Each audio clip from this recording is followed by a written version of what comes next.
جانیے اسلاف کو۔ حضرت سیدنا عمر بن خطاب رضی اللہ عنہ، آپ کا نام عمر رضی اللہ عنہ،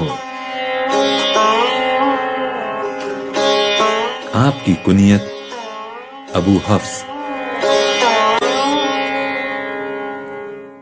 والد کا نام خطاب بن نفیل،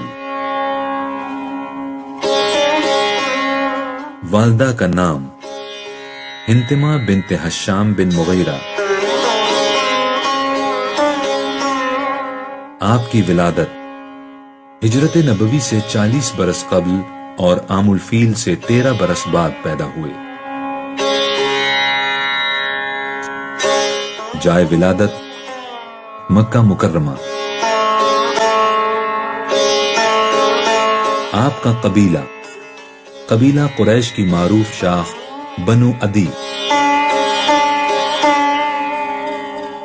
آپ کے القابات محدث امت، الفاروق، نبی کریم صلی اللہ علیہ وسلم سے رشتہ 8ویں پشت میں جناب عدی بن کعب پر جا کر آپ نبی کریم صلی اللہ علیہ وسلم کے ہم نسب ہو جاتے ہیں۔ آپ کی صاحبزادی سیدہ حفصہ رضی اللہ عنہا کو نبی کریم صلی اللہ علیہ وسلم کی زوجیت کا شرف حاصل ہوا۔ اس طرح آپ کو نبی کریم صلی اللہ علیہ وسلم کا خسر ہونے کا شرف حاصل ہوا۔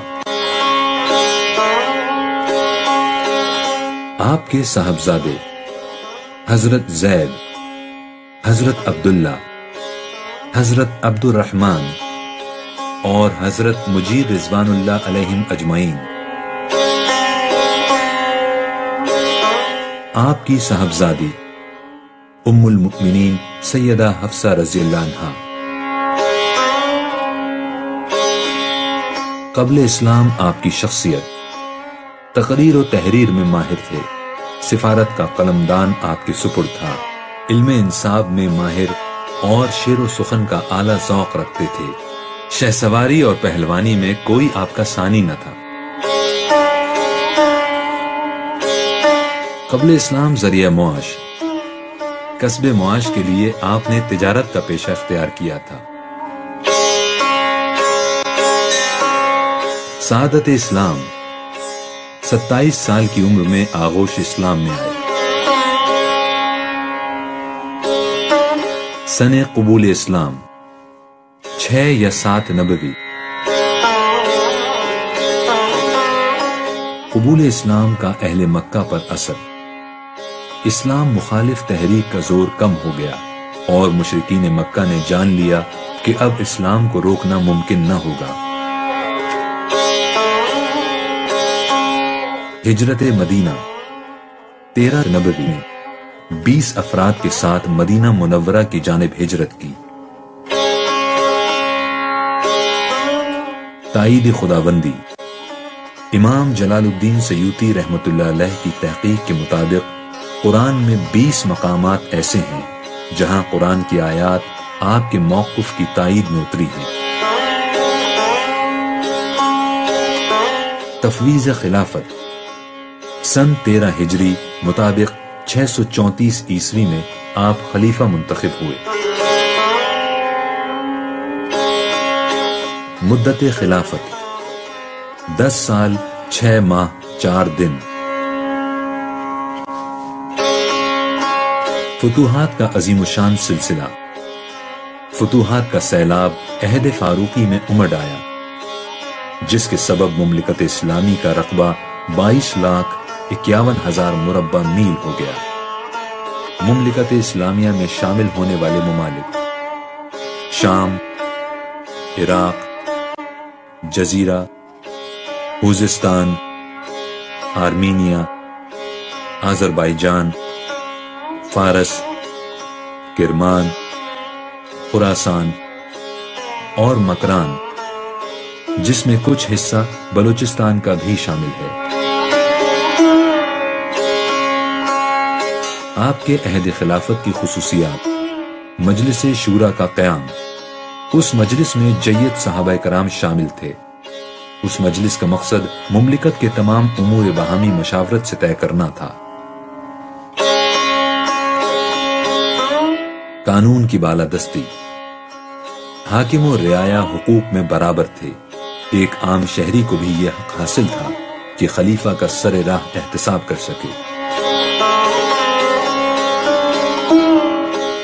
مملکت کی صوبہ جات میں تقسیم۔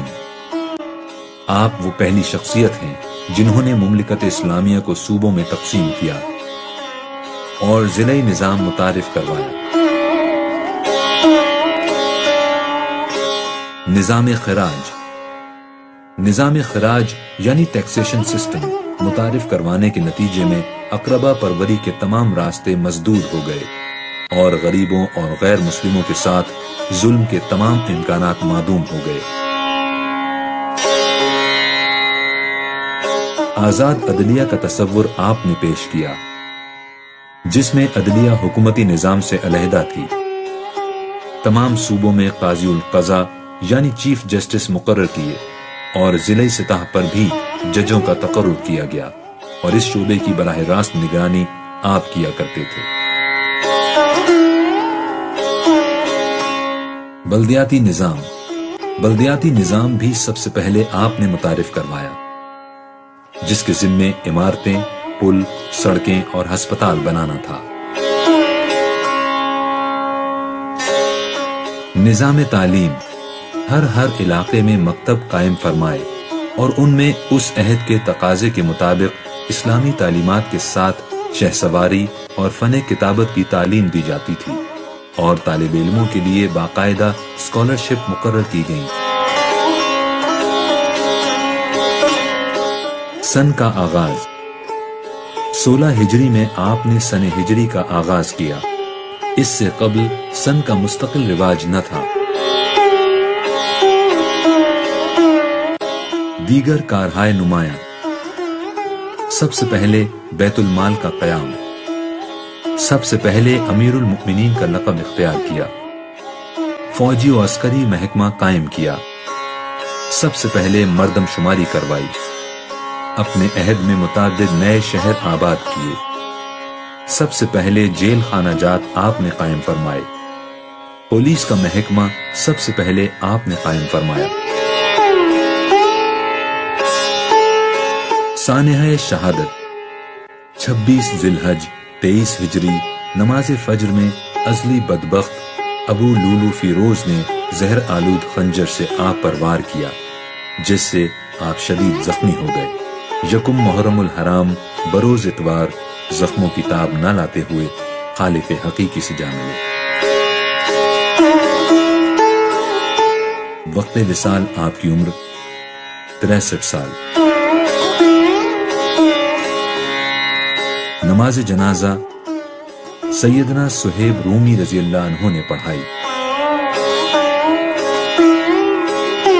تدفین نبی کریم صلی اللہ علیہ وسلم کے سفر و ہجر کے ساتھ ہی شہادت کے بعد بھی اپنے محبوب سے جدا نہ ہوئے اور اپنے محبوب صلی اللہ علیہ وسلم کے پہلو میں مدفون ہوئے۔